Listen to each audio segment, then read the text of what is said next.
भाइयों बहनों, आज जब मैं हिसार आया हूं तब सबसे पहले अग्रोहा धाम को प्रणाम कर कर मेरी बात की शुरुआत करना चाहता हूं।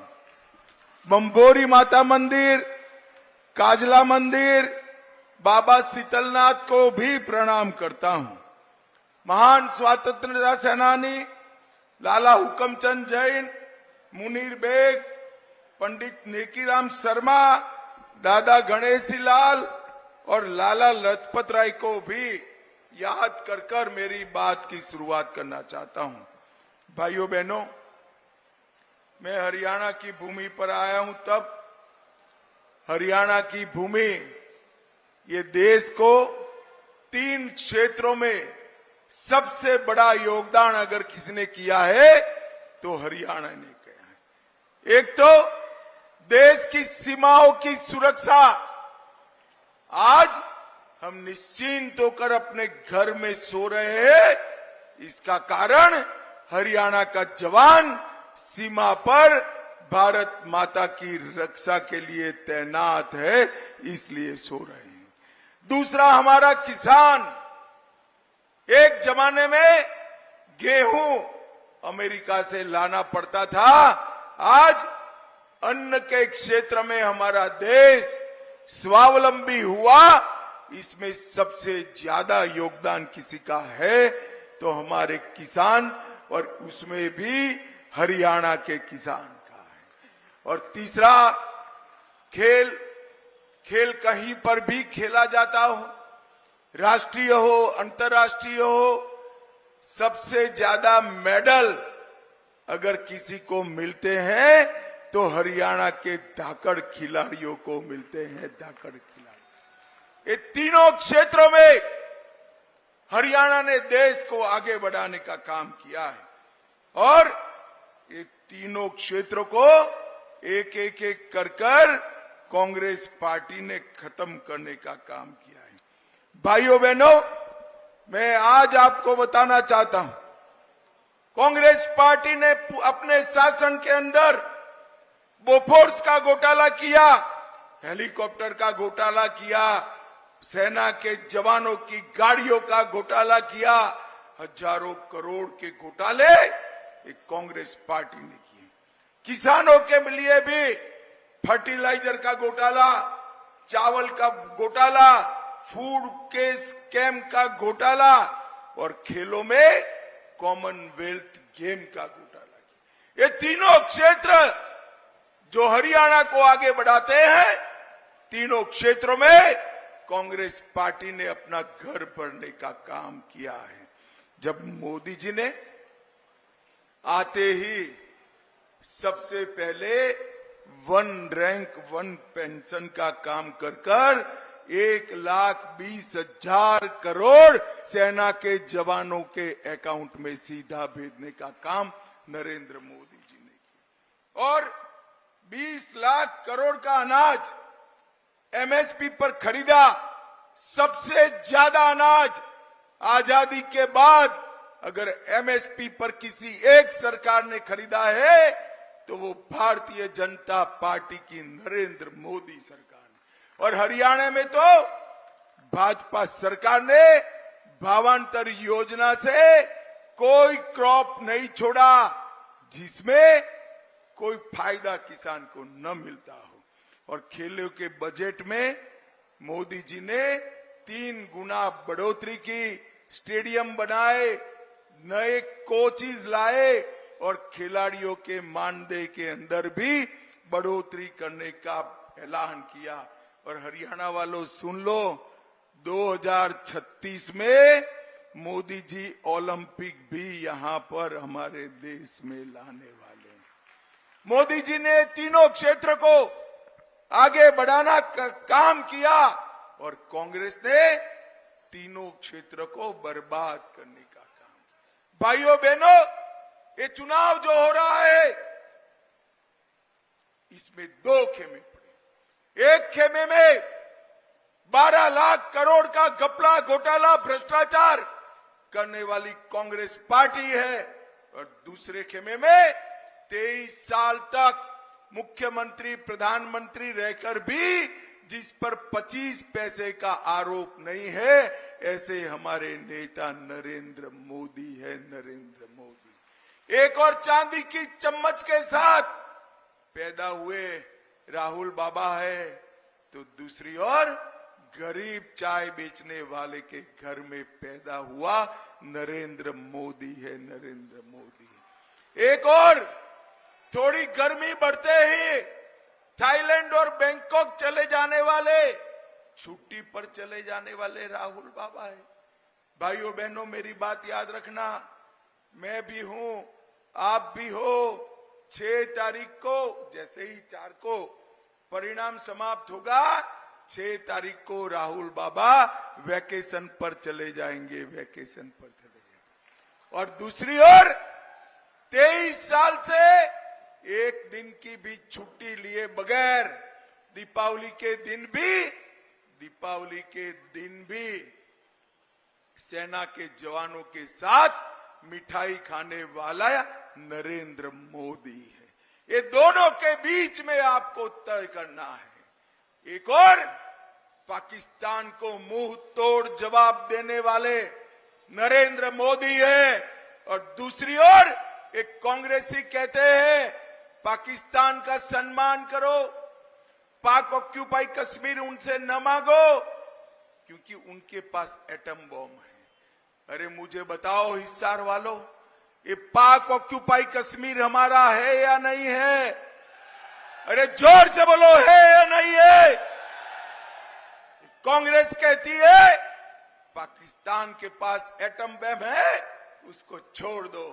राहुल बाबा, मैं महाराज अग्रसेन की भूमि से कहता हूं कि ये पाक ऑक्यूपाई कश्मीर भारत का है, रहेगा, और हम उसको लेकर रहेंगे, लेकर रहेंगे। भाइयों बहनों, हरियाणा में 6ठे फेज में चुनाव होने वाला है। आज 5वें फेज का चुनाव है। 4 फेज का चुनाव समाप्त हो गया है। आपको परिणाम जानना है क्या? जानना है तो सुन लो। 4 फेज में नरेंद्र मोदी जी 270 सीटें प्राप्त कर बहुमत प्राप्त कर चुके हैं, और 5वें, 6ठे, 7वें ने 400 पार कराना है। और मैं आज कहता हूं, इस शाहजादों और दामादों वाली कांग्रेस को 40 सीट भी नहीं मिलने वाली है, 40 सीट भी। भाइयों बहनों, कांग्रेस पार्टी के शाहजादे राहुल बाबा ने 24 के चुनावों की शुरुआत भारत जोड़ो यात्रा से की थी। मैं आज आपको कहकर जाता हूं, 4 जून के बाद राहुल बाबा को कांग्रेस ढूंढो यात्रा निकालनी पड़ेगी, कांग्रेस ढूंढो यात्रा। दूरबीन लेकर भी कांग्रेस दिखने वाली नहीं है। 24 के चुनाव में सिरसा से लेकर सोनीपत तक, पंचकुला से पलवल तक, और हर जगह मोदी जी का विकास का कमल खिलने वाला है। भाइयों बहनों, ये 10 साल में सबसे तेजी से विकास करने वाले राज्यों में से हमारा हरियाणा है। हरियाणा की आर्थिक विकास दर 8% है। जीएसटी सबसे ज्यादा प्रति व्यक्ति हरियाणा कलेक्ट करता है। ईज ऑफ डूइंग में हरियाणा टॉप पर है। 400 विश्व की फॉर्च्यून कंपनियों के कार्यालय अपने गुरुग्राम में बने हैं, और खाद्यान्न देने में देश में हमारा दूसरा नंबर, दूध में तीसरा नंबर, और सामाजिक सुरक्षा का पेंशन हरियाणा में पूरे देश में सबसे ज्यादा दिया जाता है। और स्वास्थ्य सुविधाओं में पूरे देश में पहले स्थान पर हरियाणा है। देश में जितनी गाड़ियां घूमती है, हर दूसरी गाड़ी हरियाणा से बनकर जाती है। जितने ट्रैक्टर है, हर दूसरा ट्रैक्टर हरियाणा से बनता है। और ये हुड्डा साहब, आपने क्या किया था? चिट्ठियां लिख लिखकर दामाद के दरबारी बने हुए थे आप।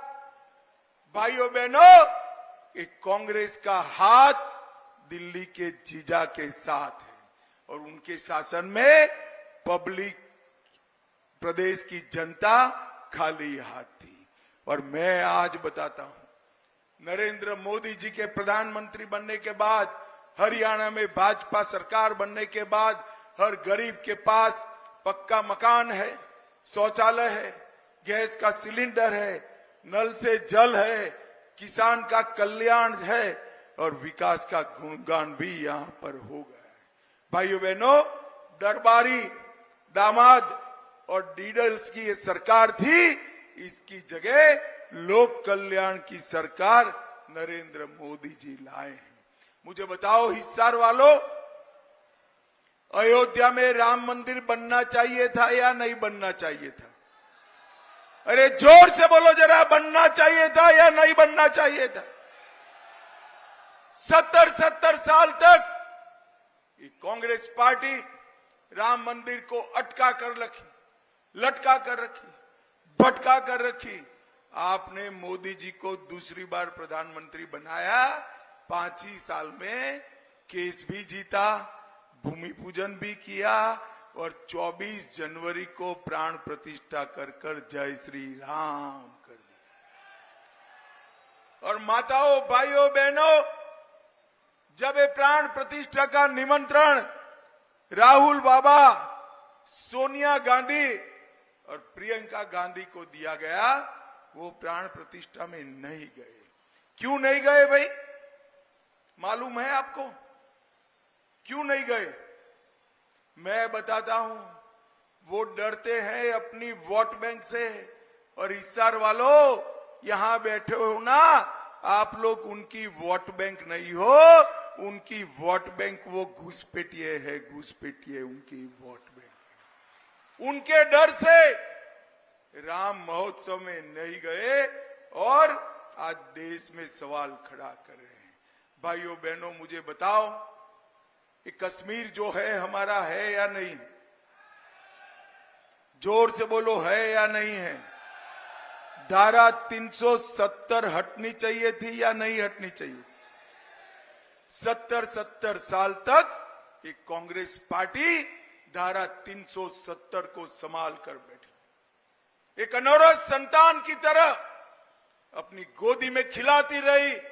मोदी जी आए और मोदी जी ने धारा 370 को 5 अगस्त 2019 को समाप्त कर दिया और कश्मीर को हमेशा के लिए भारत का हिस्सा बना दिया। और नरेंद्र मोदी जी ने इस देश से आतंकवाद को समाप्त किया, नक्सलवाद को समाप्त किया है। एक जमाना था, सोनिया मनमोहन की सरकार थी, आए दिन पाकिस्तान से आलिया, मालिया, जमालिया आते थे, घुस जाते थे, बम धमाके करते थे और मनमोहन सिंह जी कुछ नहीं बोलते थे। नरेंद्र मोदी की सरकार बनी, उरी और पुलवामा में हमला किया और इस 10 ही दिन में मोदी जी ने सर्जिकल स्ट्राइक और एयर स्ट्राइक कर पाकिस्तान के घर में घुसकर आतंकवादियों का सफाया करने का काम नरेंद्र मोदी जी ने किया। भाइयों बहनों, मोदी जी ने सभी को, पूरे देश को कोरोना का टीका लगाकर सुरक्षित किया। हिसार वालों, आप सभी को टीका लगा है या नहीं लगा है? जरा जोर से बोलो, लगा है या नहीं लगा है भाई? और ये राहुल बाबा उस वक्त मजाक करते थे कि मोदी टीका है मत लगाओ। और मैं आज देश की जनता को पूछना चाहता हूं, इनका मानकर टीका न लगाया होता तो आज देश कोरोना से सुरक्षित होता क्या? जोर से बोलिए, होता क्या? राहुल बाबा, कोरोना जैसी महामारी में आपने राजनीति करने का, ओछी राजनीति करने का काम किया है। भाइयों बहनों, मोदी जी ने दुनिया में भर में वैक्सीन पहुंचाया। आज दुनिया की फार्मेसी भारत बना हुआ है।